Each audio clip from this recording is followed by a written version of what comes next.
जय हिंद दोस्तों, मैं महेंद्र शर्मा स्वागत करता हूं वन वर्ल्ड हिंदी में आपका। उम्मीद करता हूं आप खुश हो और स्वस्थ हैं। दोस्तों आइए दिखाते हैं पाक मीडिया की एक और लेटेस्ट डिबेट, क्योंकि आजकल पाकिस्तान को टीएलपी ने अपने कब्जे में कर रखा है। कहीं न कहीं इनका मिलता जुलता तार और रवैया और इनका तरीका वही है जो तालिबान ने अपनाया था।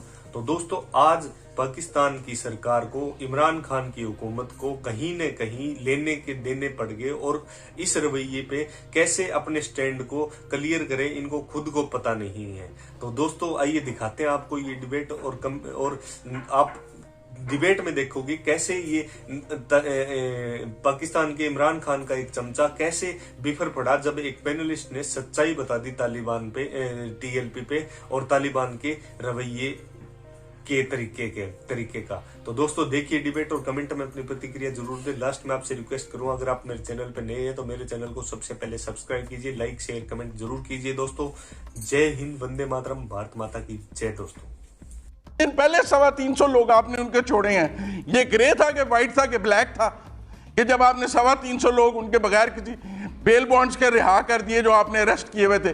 आज आप कह रहे हैं जी बड़ा नुकसान हो गया। भी जब आप 325 लोग रिहा करके मुरीद के में पहुंचा देंगे गिफ्ट के तौर पे तो क्या होगा? यही होगा जो हुआ है। उस वक्त इस मुल्क के इंटीरियर मिनिस्टर को नहीं पता था, जो पाकिस्तान इंडिया का मैच खेलने देखने के लिए गया हुआ था और उसको दुख लगा हुआ है कि मैं वो मैच नहीं देख सका और वो उसको इस्लाम की फतह करार दे रहा था। और आप मुझे कह रहे हैं कि यहाँ इंतहा पसंदी नहीं होनी चाहिए। जब हम एक क्रिकेट मैच को इस्लाम की फतह करार दे देंगे हुकूमत का इंटीरियर मिनिस्टर, तो फिर हम कहेंगे कि यहाँ इंतहा पसंदी नहीं होनी चाहिए। अजीब बात है। बिल्कुल अमीर अब्बास साहब ठीक बात कर रहे थे और हुकूमत के बारे में बात कर रहे थे, सिर्फ उन्होंने लफ्ज हुकूमत यूज नहीं किया, इशारों में बात की हुकूमत के बारे में। मैंने उसकी जरा तशरीह कर दी। ये मुजम्मिल साहब जैसे ही हमारे मेहरबान दोस्त और मेहरबान भाई हैं कि जो दोनों तरफ से खेल रहे हैं। यानी आप मुजम्मिल साहब का बयानिया देखें। नहीं सही कि मुजम्मिल डैम करने के बजाय टीएलपी को वो अलिफ से लेके ये तक उन्होंने सारा नजला हुकूमत पे। मैं तो हुकूमत से बात करूंगा ना। इस मुल्क में कानून और आइन की हुक्मरानी कायम करना हुकूमत की जिम्मेदारी है, टीएलपी की नहीं है। चोर की मुकदमा करनी, साथ को पकड़ना है कि जिसने चोर को पकड़ना है। मैं सबकी जानिब बारी-बारी आ जाऊंगी। ब्रिगेडियर साहब आपकी जानिब भी होंगे। जुनेरा आप क्या कहेंगे? और टीएलपी के बारे में एक और बात भी मैं कहना चाहता हूँ। मुजम्मिल साहब, टीएलपी के बारे में मैं आखिरी बात ये कहना एनबीसी का कमेंट लेने दें, एनबीसी का कमेंट लेने दें, उसके बाद मैं आपकी जानिब भी आ जाती हूँ। मुजम्मिल साहब सबको बात करने का मौका मिलेगा। एनबीसी का कमेंट ले लूं, उसके बाद आपकी जानिब भी आ जाती हूँ। एनबीसी, लगता है ये मामला जल्द होता नजर आ रहा है? मुझे नहीं पता, क्योंकि ये मामला तो पता नहीं कब से चल रहा है, कितने बरस हो गए, कितने अक्षरे हो गए। हम बुलुगड़े पालते हैं, हम बुलुगड़ों को बड़ा करते हैं। वो चाहे हम पे हमलावर होते हैं तो हम लड़ जाते हैं। हमारे साथ यही होता रहा है, हमारी तारीख यही है। मैंने सुन नहीं पाया दूसरे दोस्त क्या कह रहे थे, कुछ टेक्निकल मसाइल थे गालिबन फोन के। लेकिन मैंने कल भी ये अर्ज किया था कि हम लोगों को पाल के अफरीद बनाते हैं, बड़ा बनाते हैं, और फिर जब वो हमारे खिलाफ होते हैं तो हमें गुस्सा आया था कि भाई तो गैर मुल्की एजेंट है।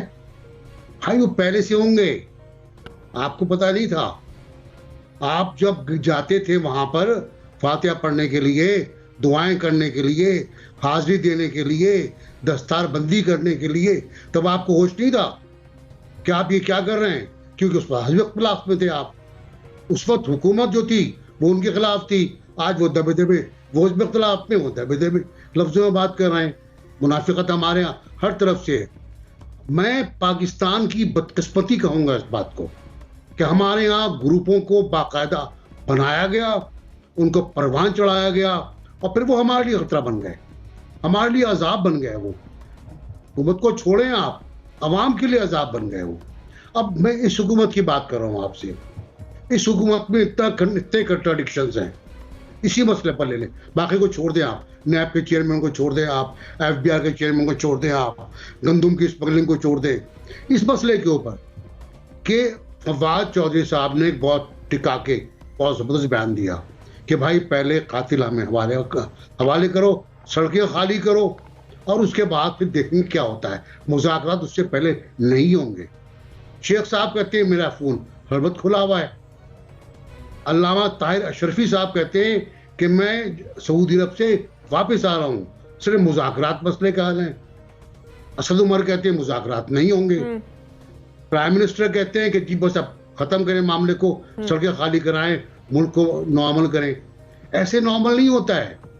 आप एक वेवलेंथ में होने चाहिए, आपके फैसले एक जैसे फैसले होने चाहिए, आपकी तरफ से एक सी आवाज आनी चाहिए। ये नहीं कोई मुज़ाकरात की बात कर रहा है, कोई कह रहा है कुचल देंगे, कोई कुछ कह रहा है। ताकत मसले का हल नहीं है, ये बात तय है। ठीक, ताकत के बाद फिर बातचीत करेंगे, फिर बातचीत करेंगे। उसके बाद भी अभी भी बहुत से ग्रुप ऐसे जिनसे आप दुरूने खाना बातचीत कर रहे हैं, कोई नई बात नहीं है। लेकिन ये कि आप गलती करते क्यों हैं, पहले ये रियासत ही तय करे। रियासत एक बार बैठ जाए और तय करे वो ये गलती क्यों करती है, कि लोगों को बनाती है और फिर बिगाड़ने की कोशिश करती है जो बिगड़ चुके होते हैं। तो मैं ये अर्ज कर रहा हूं कि मुज़ाकरात हो ना हो, ये मसला खत्म होना चाहिए। इस मुल्क के अंदर अवाम यरगमाल है, बिल्कुल इस मुल्क में अवाम यरगमाल है, उनको रिहा कराना चाहिए। ठीक, और कोई रास्ता नहीं है, और मुनाफिकत खत्म की जाए। ठीक है। जुनैरा क्या कहेंगे?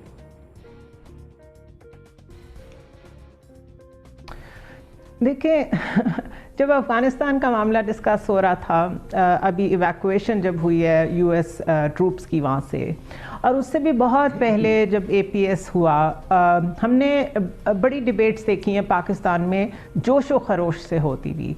Good Taliban, bad Taliban, new Taliban, old Taliban, TLP for नामूस रिसालत के TLP फॉर मिलिटेंसी। हम लोगों को इतना शौक़ है चीज़ों को कॉम्प्लिकेट करने का और हर एक को अपना इंटेलेक्चुअल पार्ट प्ले करने का, कि उसमें हम चीज़ों को और बिगाड़ देते हैं। मेरे ख्याल है लाल मस्जिद का जो वाक़या था ना, उससे सबक सीखना चाहिए था। क्या हुआ था, एक तो प्रोपेगेंडा फैलाया गया, हज़ारों लोग मरे, हालांकि सिर्फ वहाँ पे 90 लोगों की डेथ हुई थी, और वो 90 लोग वो थे जिन्होंने गोलियाँ मारी थी ऑपरेशन करने वालों पे, उनके पास से असलहा निकला था। वही टीम के कुछ अरकान आज भी कैबिनेट में बैठे हुए हैं, और वो आज भी वही रोल प्ले कर रहे हैं जो उन्होंने उस वक्त किया था। पहले सपोर्ट किया गवर्नमेंट को उस ऑपरेशन के लिए, और उसके बाद कहा कि जी हमसे तो बड़ी गलती हो गई, हमने ब्लास्फेमी कर दी है मस्जिद पे हमला करके। ये जो हमने क्लीशेज क्रिएट किए हैं ना कि नहीं नहीं नहीं नहीं, रिलीजन पे बात नहीं करनी है, इससे ज़रा चुप रहो, ब्लास्फेमी ना हो जाए, मौलवी पीछे पड़ जाएंगे, ये क्लीशेज जो है ना, इनको ख़त्म करने की ज़रूरत है। क्यों हम इजाज़त दें एक सेगमेंट ऑफ सोसाइटी को रिलीजन का कस्टोडियन बनने के लिए? हमने अपने रिलीजन को बाहर जाके रिप्रेजेंट करना है। वी आर इक्वली मुस्लिम, जैसे लोग सड़कों पे हैं, मुसलमान कह रहे हैं अपने आप को, हम भी उतने ही मुसलमान हैं, लेकिन हम ज़्यादा अमन पसंद हैं, हमें मुल्क का ज़्यादा एहसास है, हमें इस्लाम के इमेज का आपसे ज़्यादा फिक्र है, हमने बाहर जाके मुंह दिखाना होता है। ये वो लोग हैं जिनको कुछ पता भी नहीं है ये बाहर क्यों निकले हुए हैं। अगर उनके पास से क्लाशनकोव्स निकली हैं तो सिवाय फवाद चौधरी के कोई और बोला है? कोई नहीं बोला।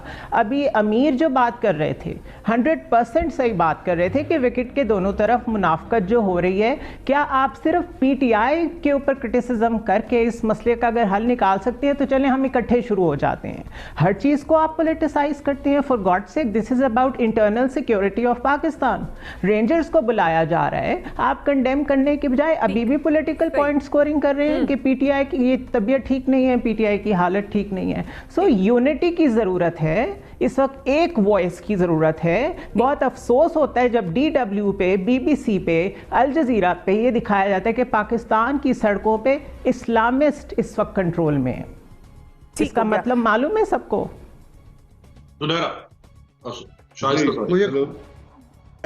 मैं बात करना चाहता हूँ, बात करना चाहता हूँ इस पे। ठीक है, मुजम्मिल साहब आप बात करें, मुजम्मिल साहब बात कर लें, उसके बाद ब्रिगेडियर साहब और अमीर अब्बास साहब आप दोनों की जानिब आती हूँ। वही बात करें मुझे भी। जी NBC आपकी जानिब भी आती हूँ। मुजम्मिल साहब बात कर लें पहले। जी मुजम्मिल साहब।